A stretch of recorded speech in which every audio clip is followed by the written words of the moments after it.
ମୋର ଆଜି ବି ମନେ ଅଛି ସେଇ ପିଲାଦିନ କଥା। ଠିକ୍ ଏଇ ସମୟର। ସେତେବେଳେ ତ ଘରେ ସବୁବେଳେ ମାଂସ ହେଉନଥାଏ। ବର୍ଷକୁ ଅତି ବେଶୀରେ 4ରୁ 5 ଥର। ତା ଭିତରୁ ନୂଆ ବର୍ଷରେ ହେବାଟା ନିଶ୍ଚିତ। କିନ୍ତୁ ତା ପଛରେ ବାପାଙ୍କର କିଛି ସର୍ତ୍ତ ଥାଏ। ବାପାଙ୍କୁ ଧାନ କାମରେ ସହଯୋଗ କରିବାକୁ ପଡ଼ିବ। ଦେଲେ ଯାଇ ନୂଆ ବର୍ଷରେ ମାଂସଟେ ହେବ। ବାପାଙ୍କର ସେଇ କଥା ଆଜି ସ୍ୱପ୍ନ ହେଇଯାଇଛି। ବିଶ୍ୱାସ କରିବେନି ଭାଇ, ମାଂସଟା ହେବ।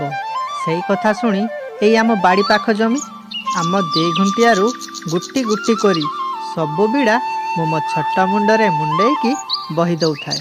ତା ସହିତ କୁଟା ଗାଦି ଦେଲା ବେଳେ ବାପାଙ୍କୁ ବିଡ଼ା ଛାଟିବା, ପତୁଳି ପଡ଼ିଲା ବେଳେ ବଳଦର ଲାଙ୍ଗୁଡ଼ ଧରିବା, ଏଇ ସବୁ କାମ ମୁଁ ଆଖି ବୁଜେଇକି କରିଦେଉଥାଏ। କେବଳ ଏଇଥିପାଇଁ ଧାନ କାମ ସରିଲେ ମାଂସଟେ ହେବ।